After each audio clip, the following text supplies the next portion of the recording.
The word communist in the 1930s means party member. This is also what it meant in the Eastern Bloc. You couldn't. It's like calling yourself a Hell's Angel just because you ride a motorcycle. No, you're not a Hell's Angel unless you're a Hell's Angel, right? So you have to be a true communist. You have to be a true. Yeah, it's not just an expression of opinion. It's actually a status. And if you're kicked out of the party in the 1930s, you lose all your friends. If you're a Hollywood screenwriter, you lose your job. It's like a closed union shop. Basically, communism in the 1930s in America is like, what if all the kids at the gifted school tried to take over the world? That's basic. And what benefits did they get from being a card-carrying communist? Your grandparents. My grandparents they moved up about 4 levels in the social hierarchy because they were basically they were garment industry Jews. They were Yiddish-speaking Jews. These are shit-tier Jews, right?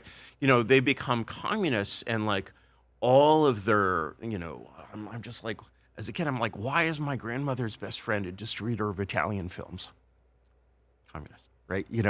And so because she's a humble person, she makes boiled chicken. She's a school teacher in the New York City schools, right?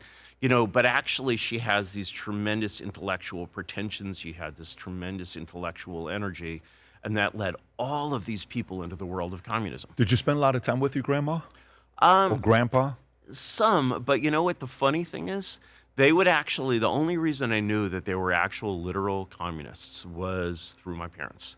They would, even as an adult, and not even knowing that I was a blogger or anything, they were naturally completely secretive about it.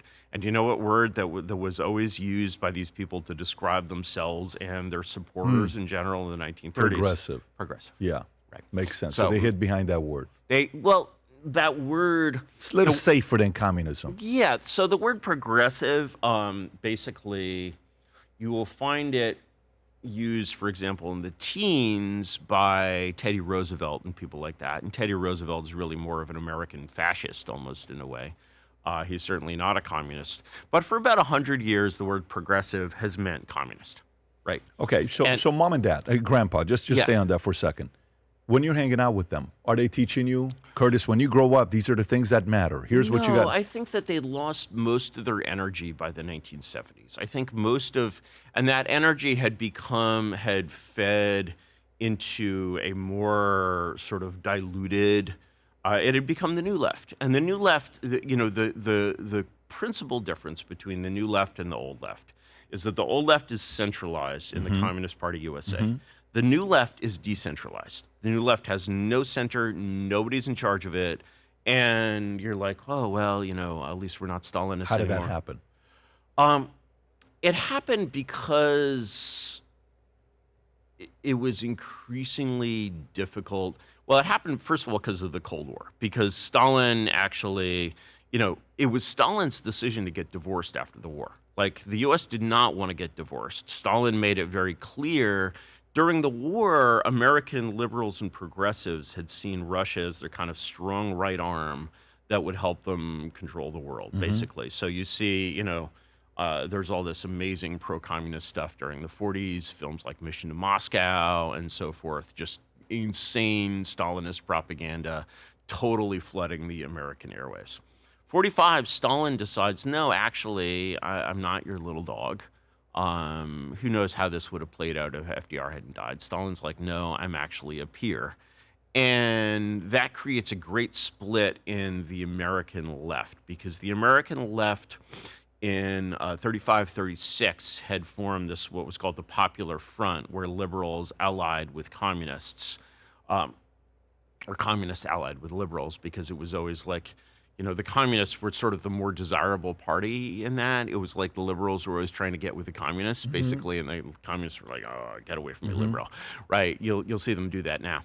And when that breaks, you get basically this breach in the American left, where the majority of American liberals, and I mainly include people who were not working for the Soviet Union, but sort of saw the Soviet Union as working for them, which was sort of the view at the top of the Roosevelt administration. Stalin decisively breaks that myth and causes these American liberals to realize, oh, we're not creating one progressive world government under the United Nations. We have two competing progressive world empires. These empires would still go after like the old British and French world. They would, for example, in 56, the US and the USSR are aligned against Britain and France in the Suez Crisis, right? So there's still like, this kind of deep ideological tie between the two, and that tie goes all the way from 1917 to 1989. So, for example, in the 80s, there's this thing where 17 to 89? Yeah, the whole life of the Soviet Union. It has very complicated, deep relationships with the American left. Probably too deep to go into here. But here's an example of this. So in, I think it was 84, this was revealed only after the fall of the Soviet Union. In 84, Teddy Kennedy sends his basically chief consigliere, John Tunney, secretly to Moscow to talk with Andropov about their strategy in the 84 election, in which Teddy Kennedy didn't end up running. I think it was 84. Could have been 80. I think it was 84. So you have all of these like deep, see, you have all of these. Former U.S. Senator, California, close friend of Teddy Kennedy, is known for making confidential trips to Moscow in the 1980s. A very detailed top-secret KGB memorandum published in 92, which revealed that Tunney served as a back channel to Soviet officials. 1980 visit. Ted Kennedy primary challenge Carter. Tunney traveled to Moscow to devise a strategy to counter what Kennedy perceived as Carter's excessive anti-Soviet stance. You got to be kidding me. It's right there on the screen, right? And this is Wikipedia. I didn't make it up. He stayed in politics 40 years and nothing happened to him. Yeah. So like the relationship between the U.S. and the USSR it's not at all like the relationship between the U.S. and Hitler. It's not. It's like the relationship between the Cold War is sort of like, imagine you're a parent, you have a teenager. I have a couple of teenagers, and sometimes teenagers turn out bad.